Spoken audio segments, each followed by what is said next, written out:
mentioned Taylor Talks and a book. So is this all in one, or is these two different entities? What are we doing? So we do a Taylor Talks on Tuesdays, Okay. and now we're working on a book that we're putting out for Together.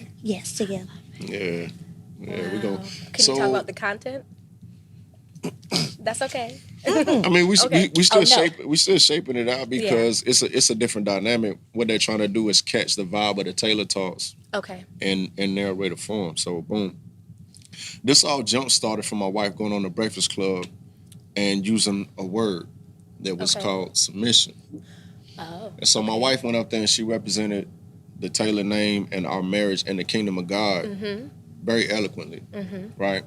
But you got to realize when you're in this world or not of this world, it's not going to always be received. Just because you're standing for the kingdom doesn't mean the world's going to receive you. Right.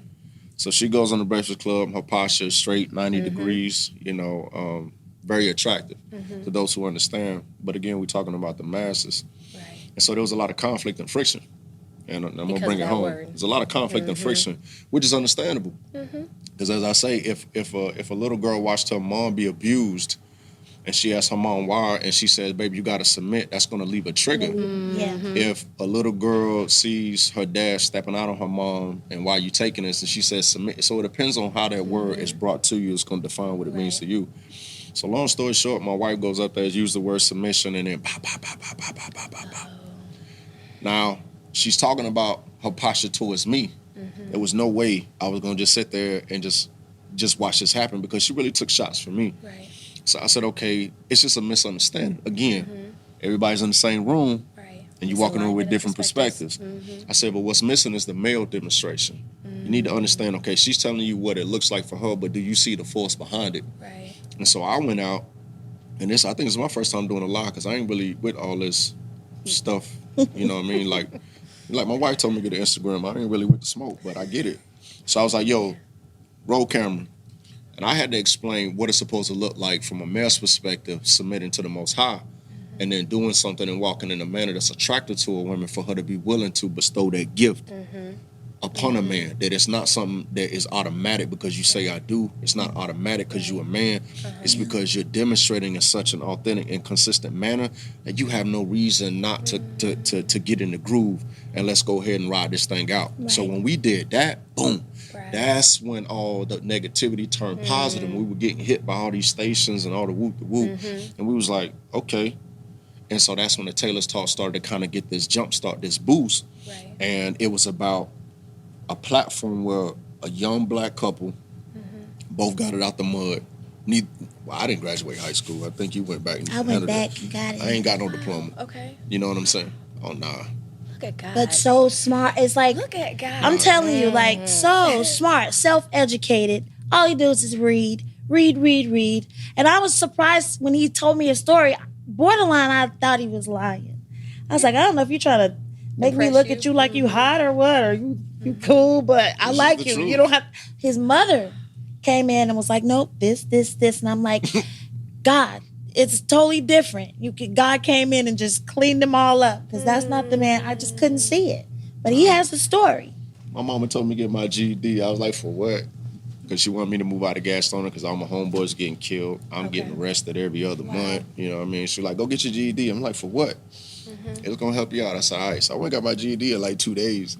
And I gave it to my mama. I was like, here you go. I don't even know where that GED is at to this day.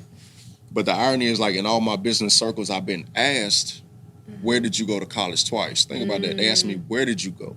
Not had you gone. But where? And that's another thing I'm trying to show brothers. It's like, no matter where you've been, no matter what you've been through, you have the tool of the internet. Yeah. And it can put you in a position where you can gain whatever level of wisdom you want if you're willing to make the sacrifice. Now, you can play Call of Duty all day. You can sit and watch porn. Right. That's your decision. Right. Or you could take that same device and you can help it recalibrate your mindset and put you in a position where you can have a more competitive advantage. It's up to you. Me, like that day my wife called me. She said, what you doing? So I'm in the office doing, she said, you just can't help. You can't help working. It's like, nah, Can't man. help. He said he had $1 million ministry. I heard him when he And said girl, that. he told me, and that's why I said, I'm yours, and you are mine. And that's why we linked up. And that's why I used the word submission on the Breakfast Club. And I also said that the woman is the neck and the man is the head, and the head can't move without the neck. Can't. Facts. So we do this thing together. Understand? I met somebody that I felt I could submit to, and submit ain't him telling me what to do because I can't be told what to do. I'm a Big strong facts. woman. Big facts. That's right. But I don't see. I'm I not don't see looking everything. for- Right. It's not about that. And all the women went so crazy. But remind you, when I got home, I didn't know about any of that because I don't care about any of that. I've been doing this for 17 long years. I don't really care anymore. Most of you in the room know, like, I've been talked about.